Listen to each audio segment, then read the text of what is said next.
Hello and welcome to Profiles in Risk. This is your host, Tony Cañas, your overly caffeinated host, Tony Cañas, pitching the second of a quadruple hitter for this Friday, May 23rd, the Friday before Labor Day weekend. There's probably three people in the industry still working today. It's myself, my current guest, and the two other guests that are coming later. Uh, and very excited for this one because we are both so busy that we have rescheduled this like six times on each side. That's I true. swear that the first one was scheduled for like January 10th, and it is now May 23rd. I'm so happy to finally have you on the show. Today, I have with me Michael Balarezo, founder and CEO at Adjusto. Michael, thank you for joining me today. How's it going? Thank you for having me. And what an intro. And I love the enunciation on Balarezo. Very strong. Appreciate it. It's going So, well. Thank you for asking. so normally we break the ice over the weather, but in your case, this was kind of an interesting one. So whenever I have somebody on the show that has a Latino last name, I always switch to Spanish and I go, "Do you speak Spanish?" Which Michael answered to, "Kind of," right? And I'm like, "Okay, you definitely have a Latino last name." And Michael That's shared right. that he is one parent is Peruvian, one parent is Brazilian, right? That's right. So Yep. I'm like, okay, você fala português, or do you speak a little Portuguese? And he's like, a little bit, right? So yes, here we have a perfect Latino mutt who That clearly is was not born, trilingual, yeah, right? That who just speaks clearly was English. born in the U.S. Uh, but I appreciate the fact that you speak a little bit of both. So thank you for that. With the last name Balarezo, you kind of need to speak at least a little bit of Spanish. Yeah, I Um, can't get away from it. perfect. So Michael, we always give the chance for the guest to give the elevator pitch. What is Adjusto? Thanks for that. So, Adjusto is centered around removing all of the friction in personal property claims. It's a platform that helps adjusters resolve claims quickly while at the same time building policyholder trust. We strive to make an empathetic experience for both the policyholder and adjusters to help them negotiate claims. And we create accurate valuations um, through our proprietary patent pending system uh, to make sure that both parties can agree and close claims pretty quickly. Fantastic. Proprietary. I'm taking notes here like a banshee.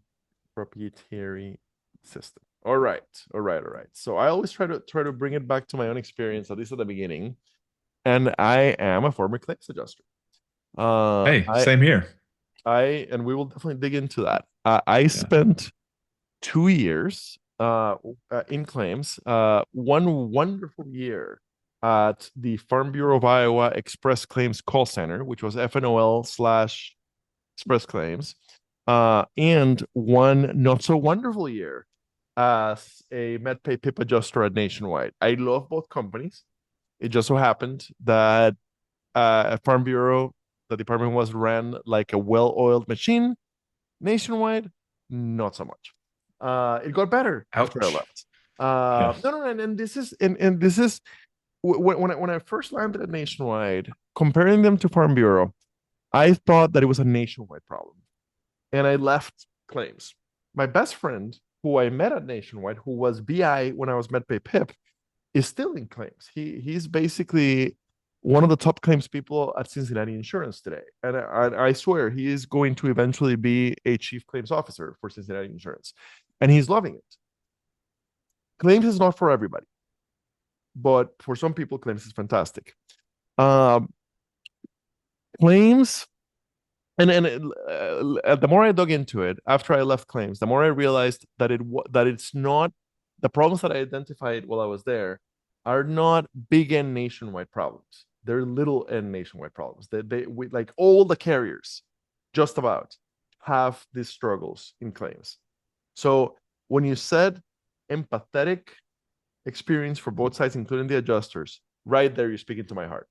But so we will get to that. Let's start kind of at the beginning. Okay, perfect. By the way, for the listeners, Michael did warn me that the reason he has been so horrifically busy is because they are in the pre-launch state, right? So the product's not out there yet. So remember that everything we're talking about is in the building stages, coming That's soon. right. Okay. Yes. So things Yes. We will just announced the company about 6 weeks ago. We've been building the product over much longer than that, but we want to make sure that we get it right for the industry. And so we will be announcing the product in the next couple of months after we get through some beta testing and some pilots. fantastic, fantastic. All right. So the whole product, according to my notes, is centered around removing all the friction in personal property claims. Okay. In claims, there is quite a bit of friction. I never did property. I did very, very minimal property. I was an auto and injury guy. Over at Farm Bureau, I did do a little bit of property. And then later I did property as an underwriter. But in claims, there's a lot of friction. Some of that friction is crappy old systems. Some of the friction. Yeah, I think it goes beyond that. Uh-huh. And so also my adjuster experience is also with Farm Bureau. And so glad to see that we both Farm have Bureau of Colorado? no of Oklahoma, Of Oklahoma Farm Oklahoma. Bureau. All Yeah, right. I All was an right. all lines adjuster Okay. for How Oklahoma Farm long? Bureau. How I long was an were adjuster, I think it was about 3 years. okay, so I'm looking at your LinkedIn. Okay. So Yeah, so fact check me on that one. no no Yeah. I, to be clear to the listeners and future guests, I am not questioning his experience. I always use LinkedIn to guide me on the chat. So you graduate FIU with a degree in humanities, with That's no right. idea what Yeah. you want to do in your life. I'm assuming you're originally from Florida. I Um, yeah, I spent some time in Florida. Yeah, I okay, grew up there, but I bounced around a perfect. lot. And by accident, like everybody else, you fall into insurance and claims. Luckily, like myself, at a farm bureau. They're great companies. So in your case, the Yeah. Oklahoma Farm Bureau, and you're an And old lines adjuster for 3 years.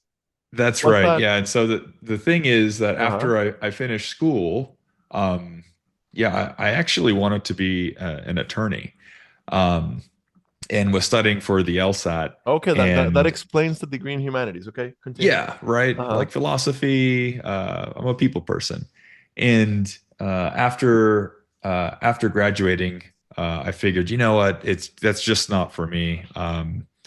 Uh, Good for you.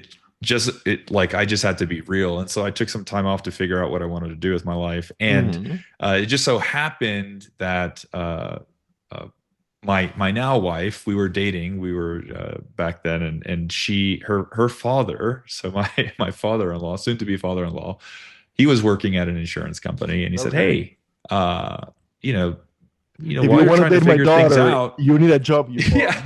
you have to be an adjuster, right? No, that wasn't how it turned out. But he did say, "Hey, there's this opportunity at this company I work at, and you should probably check it out. They have an opening for a claims adjuster." I Uh-huh. looked into it, and some of the things that I found were really interesting were uh, the fact that there's just like a lot of investigative work, Uh-huh. and you got to make decisions. And so at the time, like impactful decisions to close claims and also to approve or deny claims. And so it Hmm. kind of flowed naturally. The whole like legal part of me was satiated through the claims experience and the Without journey a or the hundred thousand promise bucks of of what claims, legal student right? loans. Right, Uh-huh. without having to pay for legal student loans. That's right. And so I thought, well, maybe this is something I can do and apply some of that critical thinking and also learn some other skills. Uh-huh. And I really enjoyed adjusting. I So was a very fair adjuster and I let, took the job very let seriously. me pause here. So this is Yeah. 2010 to 2012. We started insurance at almost the same time. I started just a year ahead of you. Um, all right. So which by the way shows everybody how much of a bum I am because here you are running an insurtech. Okay. So Hey, now. were you Yeah. in the office or were you field? So I was both, right? As an all lines adjuster at OKFE back then, I spent half of my days in the office and half my days working claims, Okay. driving to them Uh, and uh, and climbing on Company roofs. car. Yeah. Company truck. Yeah, it was Okay, so cool. so so Yeah. you for reference, you were a field adjuster. You just had some office hours. Okay, so Yeah. field adjuster. Okay, so you do that for 3 years. Yeah. So What about those 3 years has led you to today? That's a really good question. Um, I remember working claims, and one of the things that really stuck with me was how you make someone feel helping them go through that process Uh-huh. and making sure that they can get back to being whole, right? And so Mm-hmm. we've worked total loss fires, total loss tornadoes, even hailstorms. Um, and there's just something about, there's a humanitarian aspect to this too, right? Uh-huh. It's you're helping people. And Absolutely. it's one of the most gratifying parts of the job when you work with someone who you can kind of partner with to make sure that they get back on track and they can Uh-huh. continue on their life, right? This is Um, all very true. Uh-huh. and so like there are some very rewarding parts to the job. And My God, I we should have you remember at every career fair to recruit right, for yeah. claims people. Selling the job, right, for claims Yeah. folks. But Okay. Uh-huh. honestly, it's a humbling profession, but it's also very rewarding. It It is. does come with, a lot of volume. It's a very hard job to do. It's also emotionally taxing. Uh-huh. Um, and you're context switching back and forth, right, between maybe like you have We an auto claim that you're working, and then 30 minutes later you have to hop on a phone because you're speaking with the roofer who's trying to subrogate or not subrogate to us to give you a supplement on additional damages for the roofing claim, let right? me pause you for half a second. Sure. Uh so back in the day, um somebody said it, I believe, during Insurance Nerds Day, but I can't guarantee that. But anyway, somebody told us several years ago. And Carly, my original co-founder at Insurance Nerds, kept and my co-author from my first book, kept quoting it all over. Basically, somebody told us, if you are a claims adjuster for more than a year or two, you will have either cried or seen one of your coworkers cry while handling a claim. And not so much out of like extreme stress, out of empathy for the people that you're helping. Uh, and we thought that was very true. It's Yeah, I can say that sure, some of these claims do get emotional, right?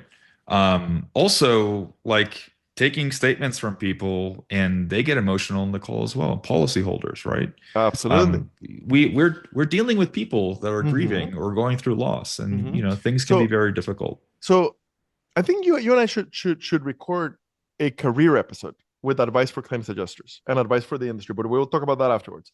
We Um, can do that separately, but sure. yes, exactly. But yes, claims is by definition, whoever you are talking with today is having a bad day, because otherwise they wouldn't be talking to claims. Now, Right. maybe not the attorneys Yeah, and the roofers, they're but calling you because something bad something happened, bad happened. right? Exactly. Whether it was to them or to their house, to their Exactly. property, to someone else, who Yes. knows, So right? so now, if the software that you work on adds to that stress and damages your ability to best serve that client, that's a bad thing, right? Right. Yeah. I mean, and I think this is kind of one of the challenges and one of the things that I realized as I worked my claim. One of the things we haven't mentioned yet was post being an insurance adjuster, I also survived a wildfire and then Oh, found tell me. myself Okay. right back into the claims world. Uh-huh. And this is kind of when the light bulb went off because I always empathize and sympathize specifically with policyholders. When you're talking with them, trying to estimate the damages So and get them so back to hold being on. whole. Sure. After the 3 years in insurance, you left for the tech industry. Sure, sure. Yeah, there was a gap between the Okay. wildfire and the insurance claim. Okay. Yes, I became a software engineer. Real quick. Why leave insurance to go tech? That you eventually came Well, circle, but what led to that for to go into? so I think as you rightfully put it, right after college, I was figuring things out. right? And claims was something I jumped into, but ultimately discovered my passion in software, right? And working as an adjuster, I always try to figure out ways to make my job more operationally efficient. Uh-huh. Um, but I was always the neighborhood software kid. Like I was Okay, the so that was IT okay, person, okay, you got it, got right? it, got it. And Perfect. so after a few years working as an adjuster, my wife actually told me we got married, and she said, "Hey, you should probably think about this. You're really good at it. You spend a lot of time after work, like looking up code and writing code. Why don't you pursue that?" And so we decided to do that, and she gave me the space to go back to school to become a software engineer, So and that's when I became an engineer. so the wildfire. So by the point the wildfire happens, you have 3 years of claims experience. You now also are a trained software developer. Um, Tell me about the wildfire and how it led you to where you are today. Yeah, so I think that's kind of the full circle, right? Claims experience, and then I spent about, the better part of a decade working in San Francisco and working for software or building software for some rather large companies. And um, moving to Colorado was a COVID move, right? I moved out of the Bay Area, decided I wanted, to be closer to nature. And a year after moving here, the Marshall Fire hit, and it was a rather large fire, took out 1,100 homes in our neighborhood. And my house was spared, but there was a considerable amount of soot and ash damage because the fire department had to open up the front door. I think they kicked down the front door, actually, is what happened, and then they opened up the primary suite upstairs, and all the soot and ash blew into my house from my neighbors' homes that were just burning down to the ground. And so you can imagine how much soot and ash is inside the home. And it was a rather large claim, and it took about 2 years to see it through, right? And it was that experience when I got to experience the claim through the eyes of a policyholder who suffered a large loss. And that's when I realized how different the perspective was. Because going back to what I was mentioning earlier, as an adjuster, you can certainly sympathize with people, right? And you understand that people are grieving, you need to give them space. Maybe you can't take a recorded statement today, you take one tomorrow, right? Or you call them and you leave a message to call them back and you practice patience. And then you're also there to help. But as a policyholder, like this is your life you're trying to get back Absolutely. to normal. And so little things like an email that comes by 2 weeks late, or 2 weeks late because that's when you kind of expect an email to come is sooner. So if Mm-hmm. it's coming in 2 weeks, it could send your blood pressure like sky high because you're Thousand like, why is percent. this taking so long? And I knew what to expect. I was an adjuster. I've been on the other end.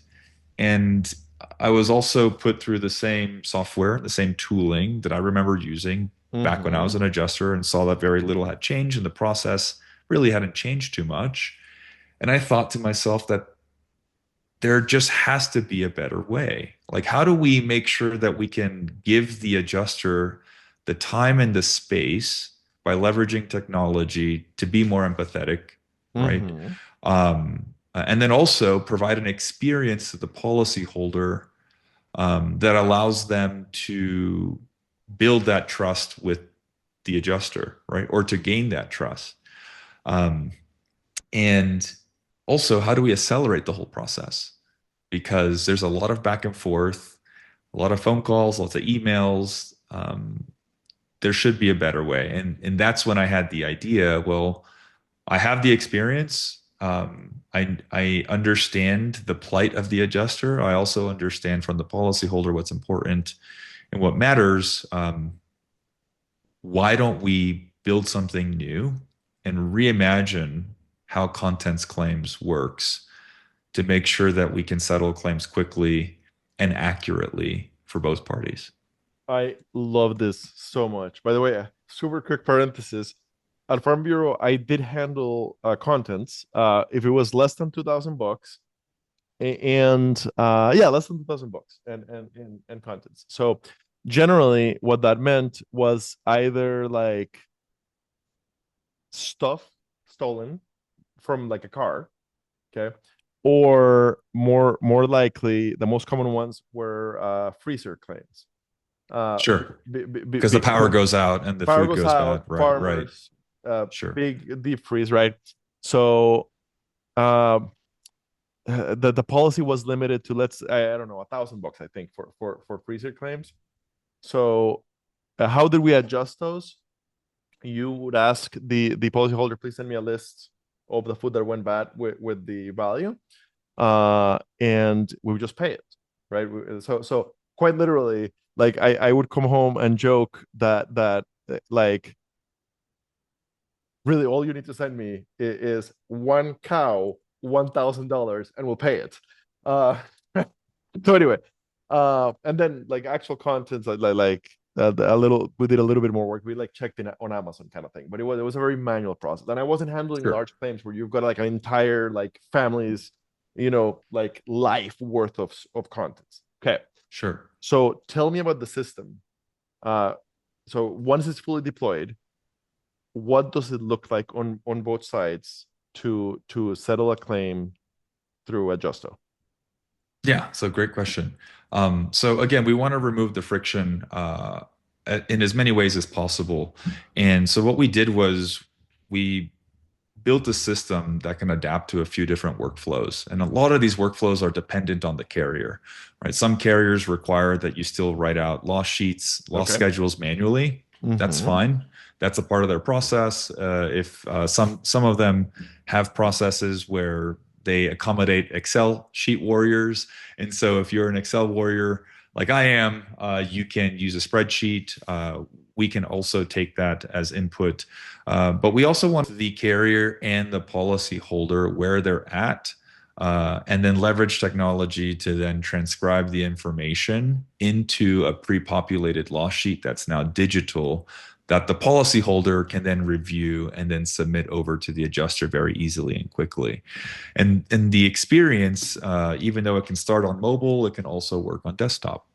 And so, again, removing the friction, making it easy for the policyholder to continue moving the claim forward, because we Mm. understand that sometimes cycle times aren't just, processing times left to the adjuster. It can also be impacted by the amount of time it takes a policyholder to submit their loss. And Absolutely. in contents claims, that's a relatively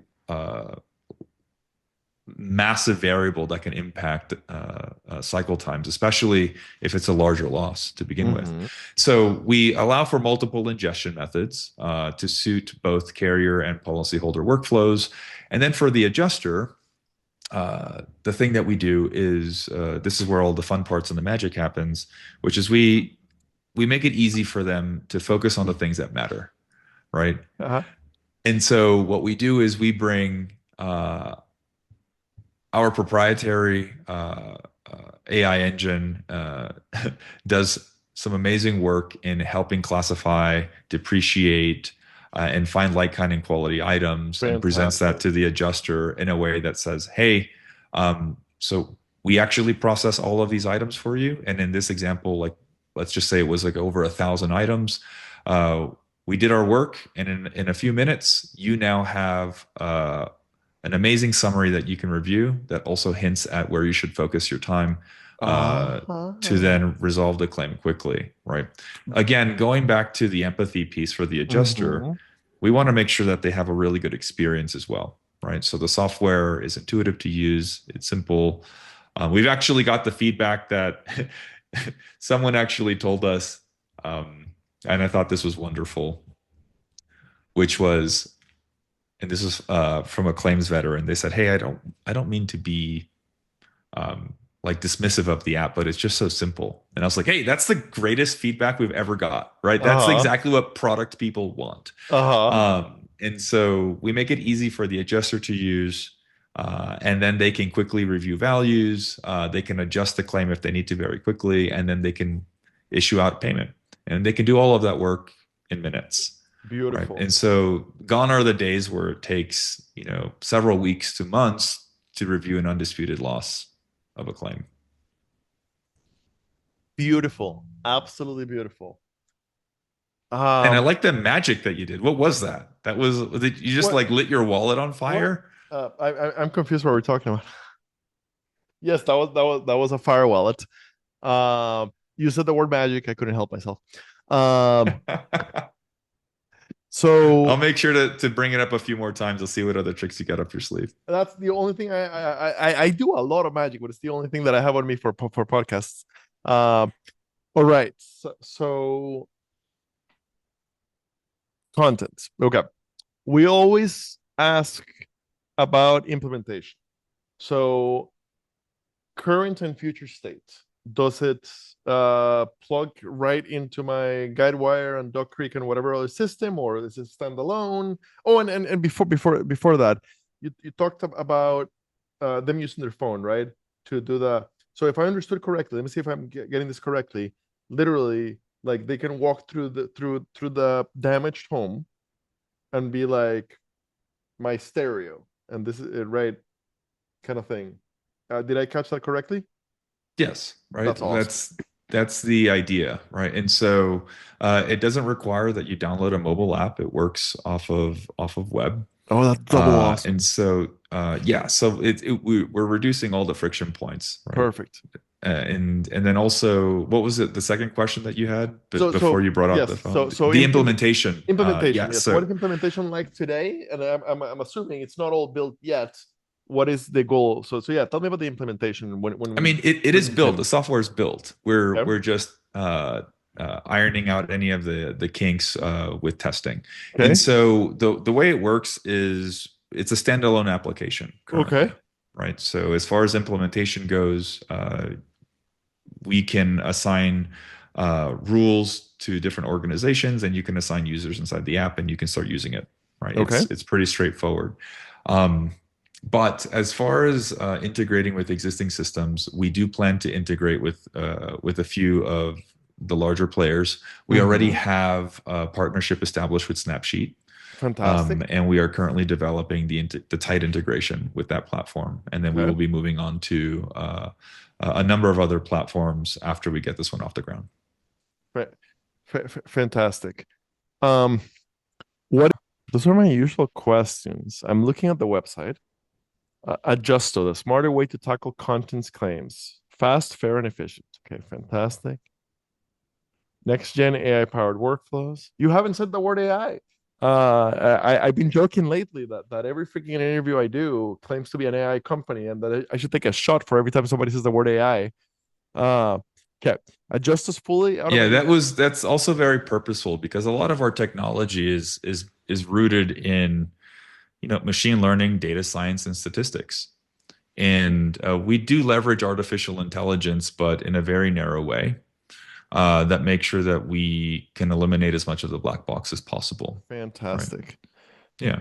fantastic. So fully automated platform identifies, matches, values, depreciates, and manages content to settle claims fast. This is, as a former adjuster, fantastic. Having not gone through a claim myself, but having heard your experience going through it, and makes perfect sense. Okay, fits right in, doesn't disrupt the way of working or tech stack. Fantastic. Designed to perfection. Every interaction, every screen, every feature was built to be intuitive and feel familiar, eliminating frustration and confusion for adjusters and policyholders alike. That is a big claim, my friend. Yeah, I hope you can deliver on that. we we spend a lot of time on user experience and Okay. UI, right? Uh-huh. And we're very thankful to have our chief product officer, James Terry, is one of the rare uh, developers that not only can develop back end technology, but then also has a very good eye for user experience and design. Wow. And so we take that very seriously, and everything from even keystrokes. If you're a power user and if you like to use keystrokes to shift through windows, to cut and paste, we're including all of that. And so it is very much built for friendly user experiences that are intuitive in a way that mimics some of the apps that you use today. Right? There's no Fantastic. reason why insurance software can't also look beautiful and feel beautiful. Let's So Let's pause we right spend there. some time there. Yeah. Let's pause right there for the quote of the decade, the quote of the insurtech era. Oh, Okay, let's hear it. the 10 years that we have been going through what I call the insurtech revolution, roughly 2014 to 2025. Uh, the software that we use at home, yes. So historically, and this is part of my like how do we engage and retain millennials and Gen Zers. Historically, technology used to be better at work than at home, and then at some point in the last 20 years that switched, and all of a sudden we have better technology at home than at work, and that is especially true in insurance. But I Yeah, love that. 100%. Right. And so I for love us, that. it's very important that when you show up to work and you work in our platform, we want adjusters and policyholders to say, I can't wait to use this thing. That Right. is I want adjusters to go into the platform and say, I can't wait to resolve this claim very quickly. It's going to help me do my job. And while they're doing the work, it's pleasant. It's it's something that they feel a sense of gratitude, like in making sure that they can help someone get back to the state that they were before a loss. And as they're doing it, they're not having to fumble through different UI and UXs, 25 find different hidden systems, some of which are text features. based. Yeah. It's like why don't we just make it simple and reduce that frustration? So again, going back to kind of like our core ethos is we are just removing the friction in the entire process, and the UI and UX is a part of that. Carrier leaders, brokerage leaders, agency leaders, this is your new gospel when it comes to UI. InsurTech people and future InsurTech people, this is your new gospel. We will call it the gospel of Michael. Uh, You don't have to go that far. I'm about to go on ChatGPT and have it generate the book from this conversation, the Gospel of Michael, published by Insurance Nerds. You heard it here first. Uh, all joking aside, yes, for But God's sake, really, like, I why can't we okay. have a good I'm experience, going to tell right? you a quick personal story. Sure. I My first non-carrier job was at the Jacobson Group, the largest recruiting firm in insurance. And within a few months, I realized, huh, I'm not using any claims or underwriting or any of those systems anymore. My entire job is web based.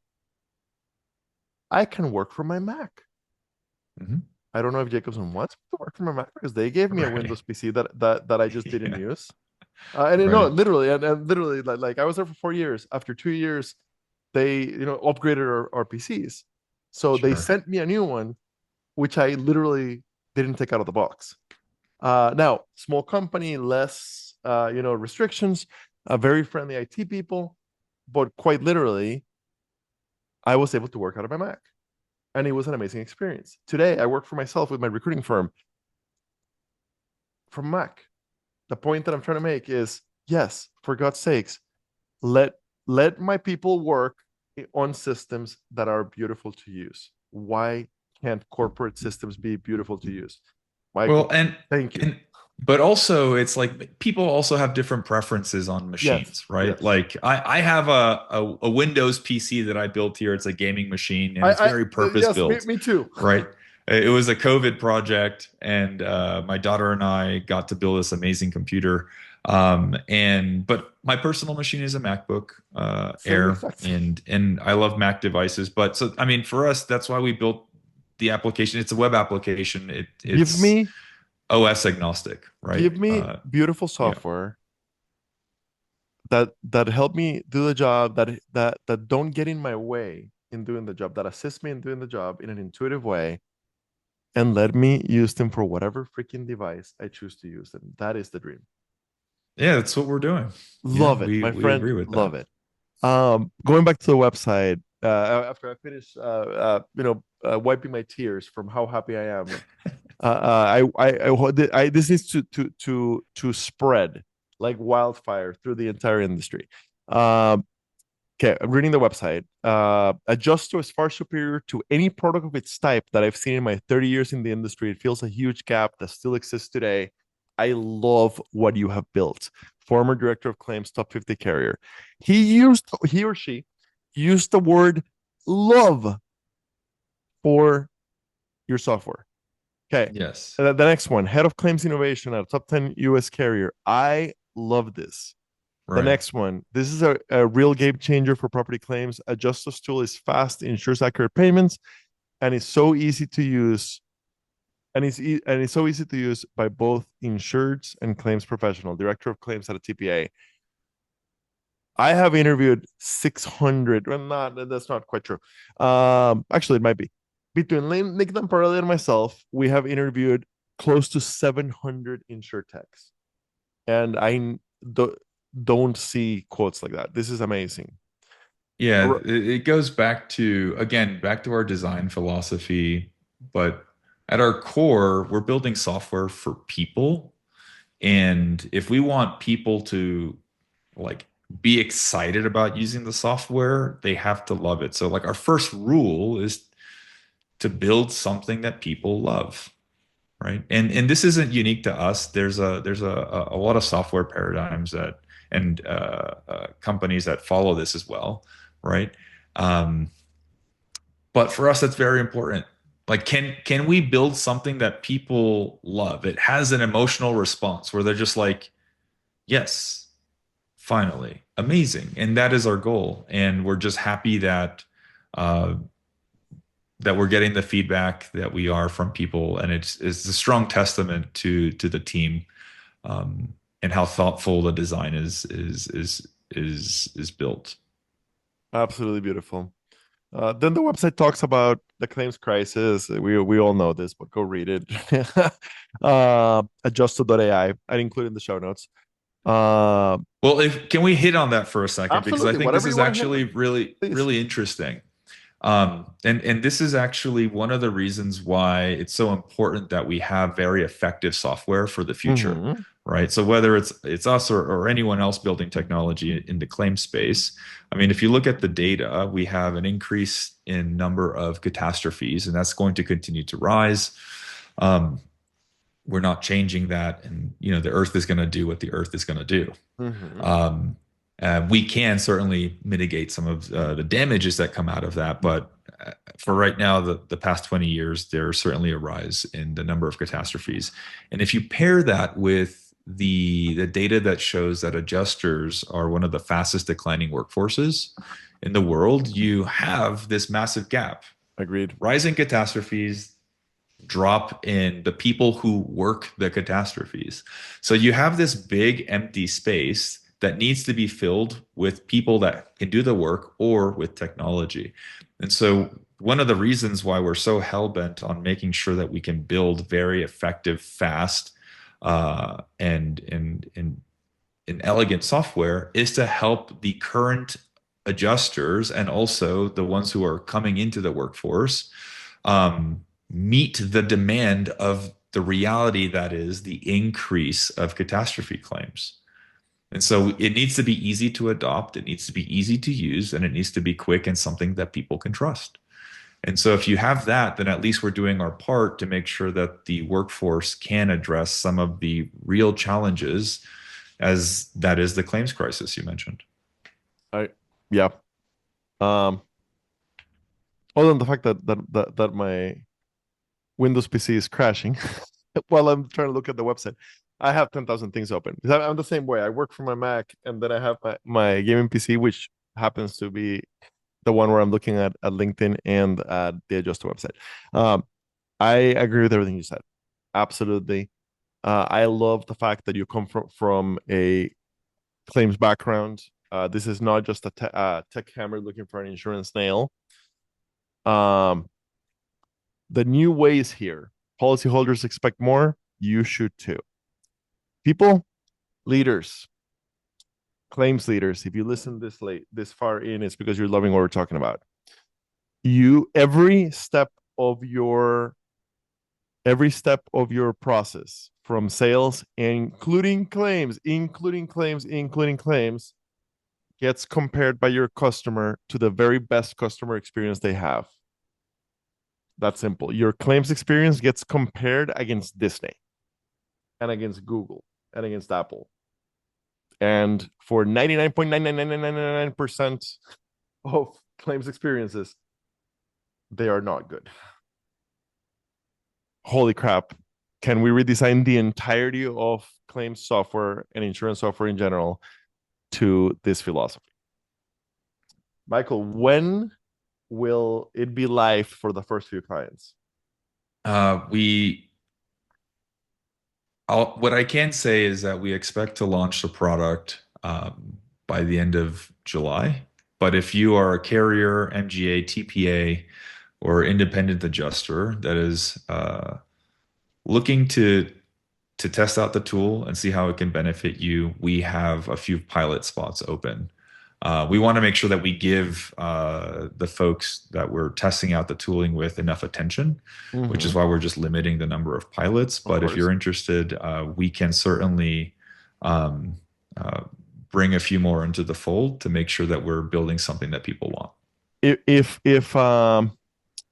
I'm gonna be on the road and I want to like, yeah, you can book a demo online kind of thing. But if I want to meet you guys in person at a conference, which conferences are you guys going to be at this year? Oh, yeah, great. So happy to meet up with anyone at any conference. We will be at InsurTech Insights in a couple of weeks. And then after that, we will be at the Scout InsurTech Conference. Ohio. Yes. Yes. And we actually will be presenting some part of the tooling on stage at the Scout Conference. Fantastic. So feel free to reach out. Absolutely fantastic. Michael Balarezo. I have you penciled in for the 27th. Just so you know, you skipped the line ahead of 1, 2, 3, 4, 5, 6, 7, 8, 9, 10, 11, 12, 13, 14, 15 other already recorded and scheduled episodes because I want this to be out before InsurTech Insights. All right. Normally, I'm asking, kind of my last question tends to be, what is on the development pipeline for the rest of 2025 that you're already excited about? But you haven't launched, so you probably already have talked about all the stuff that's coming. So I have a deeper question. The juicy questions. Yes. And this is why we don't do it live, so you can ask me to cut it if necessary. Adjusto, are you gonna stay to just contents, or are you gonna build me a beautiful suite over time that does all of claims? Ooh, that is a very good question. So as the name implies, Adjusto, we're building tools for adjusters, right? And for carriers. Right now, our focus is contents. There's a lot of opportunity in this one area for us to bring meaningful change to the industry, both for policyholders and adjusters. I think there's an opportunity to go beyond claims in the content space.